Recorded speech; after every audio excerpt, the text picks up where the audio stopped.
സംസ്ഥാനം ലോക്സഭാ ചരിത്രത്തിലെ തന്നെ ഏറ്റവും ശക്തമായ പ്രചരണ കാലത്തേക്ക് കടന്നു കഴിഞ്ഞു. എല്ലാ പാർട്ടികളിലെയും ദേശീയ നേതൃത്വത്തിലെ ഭൂരിഭാഗം നേതാക്കളും വരും ദിവസങ്ങളിൽ കേരളത്തിലെത്തും. ഇതിനിടയിൽ മുൻ ലോക്സഭാ നിയമസഭാ തെരഞ്ഞെടുപ്പുകളിലൂടെ കടന്നുപോയ മണ്ഡലങ്ങളിലെ രാഷ്ട്രീയ ചൂട് ഇന്നും ചർച്ചാ വിഷയമാണ്. സാക്ഷാൽ ONV കുറുപ്പ് പോലും പരാജയത്തിന്റെ രുചിയറിഞ്ഞ മണ്ഡലമാണ് തിരുവനന്തപുരം. എന്നാൽ വർഷങ്ങൾക്കിപ്പുറം കഥ മാറി. കഴിഞ്ഞ ലോക്സഭാ തെരഞ്ഞെടുപ്പ് വരെ തിരുവനന്തപുരം എന്ന ഒരേയൊരു മണ്ഡലത്തിലായിരുന്നു ത്രികോണ മത്സരം.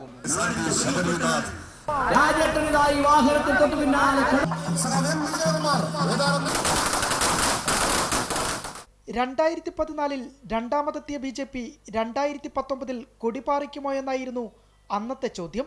അതിന്റെ പൊലിമയിൽ ആറ്റിങ്ങലിലും പത്തനംതിട്ടയിലും പാലക്കാടും കാസർഗോഡുമെല്ലാം പൊടിപാറിയ പോരാട്ടം. പക്ഷേ അവിടങ്ങളിലൊന്നും ഫലത്തിൽ ത്രികോണം തെളിഞ്ഞില്ല.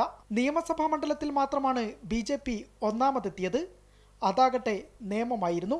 രണ്ടാമതെത്തിയത് 140-ൽ 7 മാത്രം. ഇത്തവണ സ്ഥാനാർത്ഥി പ്രഖ്യാപനത്തിന് മുൻപേ സുരേഷ് ഗോപിയിലൂടെ തെരഞ്ഞെടുപ്പ് കഥ മറ്റൊന്നാകുമോ എന്ന ചോദ്യം ആദ്യമുയർന്നതും തൃശ്ശൂരിലാണ്.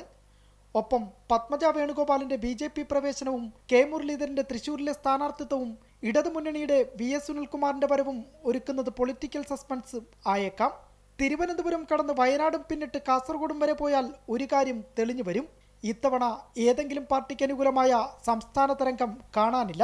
തിരുവനന്തപുരത്ത് ആഗോള പൗരത്വവും ആഗോള പരിചയസമ്പത്തിനൊപ്പം നാട്ടുപെരുമയുമാണ് മാറ്റുരയ്ക്കുന്നത്.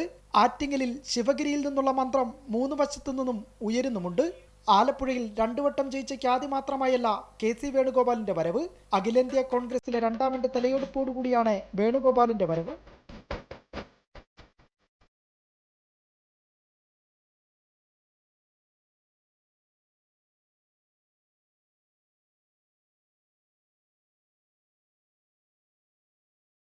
പത്തനംതിട്ടയിൽ 2019 LDF ഒന്നാമതെത്തിയത് അടൂരിൽ മാത്രമാണ്. കൊല്ലത്തും തിരുവനന്തപുരത്തും ഒരിടത്തുമില്ല. ആറ്റിങ്ങലിൽ നെടുമങ്ങാട് മാത്രമാണ് ഇടത്തേക്ക് ചാഞ്ഞത്. ഇതിൽ നിന്നാണ് ഇനി LDF കരകയറേണ്ടത്. ത്രികോണ മത്സരം പോയിട്ട് നേരിട്ടുള്ള തെരഞ്ഞെടുപ്പിന്റെ ഒരു ലക്ഷണം പോലും ആലപ്പുഴയും പാലക്കാടും ഒഴികെ അന്ന് മറ്റൊരിടത്തും ഉണ്ടായിരുന്നില്ല. LDF ഏറെ പ്രചാരണ കോലാഹലമുണ്ടാക്കിയ വടകരയിൽ തലശ്ശേരിയിൽ മാത്രമാണ് പിടിച്ചു നിന്നത്. 2024 ത്രികോണം 1 തൃശൂർ, ത്രികോണം 2 തിരുവനന്തപുരം, ത്രികോണം 3 പാലക്കാട്, ആറ്റിങ്ങൽ, ഇങ്ങനെ കാസർഗോഡ് വരെ പ്രവചിക്കുന്നുണ്ട് രാഷ്ട്രീയ ജ്യോത്സ്യന്മാർ.